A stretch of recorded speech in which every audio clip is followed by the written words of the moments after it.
books, we have the Codex Gigas. The Codex is a hefty old chap weighing 165 pounds, so more than me. The text heralds from the 12th century and is referred to as the Devil's Bible. Why? Well, according to the legends, the monk who wrote the text had broken his vow and was due to be walled to death. So what actually happens when somebody's walled to death? Oh, it's a bit like being buried alive, but instead you're bricked up in a wall, like in a really, really small space until you run out of air and die in the wall. Really not ideal. In fact, I feel like it happens in an episode of Jonathan Creek, so if anyone watches that, shout out to you. Anyway, the night before his death, he wanted to create a book on all human knowledge, but he realised that, you know what, that's actually not a long time to write a book. He summoned Lucifer and asked him to finish it for him in exchange for his already damned soul. Apparently this is why there's a picture of the devil in the manuscripts, but it's not just any picture, it's a 19-inch tall picture. So, a text written by the devil, surely no good can come from reading.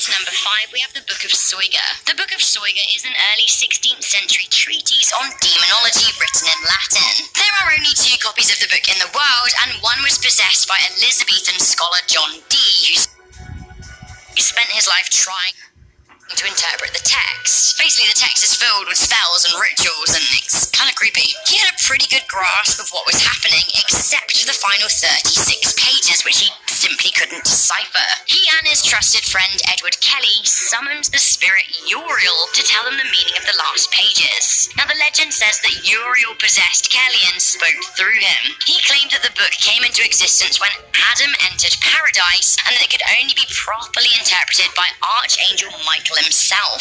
He also said that whoever does decipher the meaning of the final 36 pages will be destined to die 2.5 years after they do so. Coming into number 4, we have the prophecies of Nostradamus. Did Nostradamus curse us, or were his texts a warning? The 16th century French physician wrote a collection of 942 poetic prophecies, many of which have come true. A lot of people think that these quatrains were, like his grave, cursed. If he had the power to curse his grave, why wouldn't his poetry be cursed? Nostradamus famously prophesied the Great Fire of London, the death of King Henry II, the French Revolution, vaccination, the rise of Hitler, the atomic bombs, 9/11 and more. We just don't know what they are yet. Reading these texts may not curse you, but then again, knowledge of a terrible event without the ability to change the outcome must be a great curse indeed. Coming into number 3, we have the Great Omar. The Francis Sangorski special edition of the Great Omar is for sure cursed. Not only was the original one of the most blinging books around, it seemed to be on the receiving end of some seriously bad juju.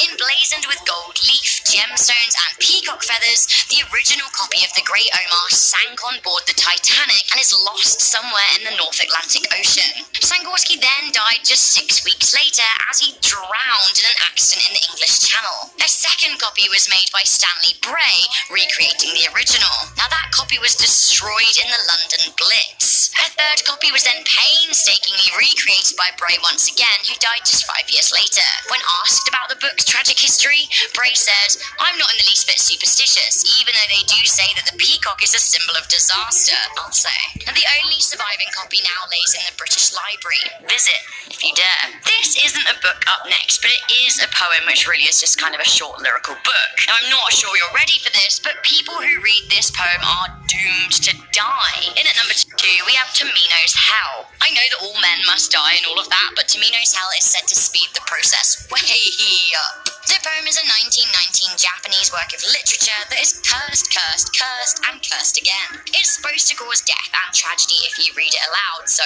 just don't do it. The poem tells the story of a young boy's damnation, his sickness as he vomits blood and travels to the blackest of hells. Lovely jubbly. It isn't just Japanese readers who need to be a bit worried. The poem has been translated into English. Now, reading the poem is fine, feel free, even though it is kind of gross. What you don't want to do, though, is read it aloud in any language unless, just actually don't do it. Finally, at number 1, we have one of the most cursed and spooky books in the entire history of print. We have the Grand Grimoire. The Grand Grimoire is often referred to as the Gospel of Satan or the Red Dragon Text, and is a book of spells believed to possess insane powers. But beyond that, it's said to be one of the most intense and potent occult books in existence. Written in the 16th century, the Incantation book tells the reader how to summon the dead, and also how to summon powerful demons. Deeper sections of the book allegedly tell the reader how to do a deal with the devil. The book was said to be written by a man who was possessed by Satan. Now, the original text is so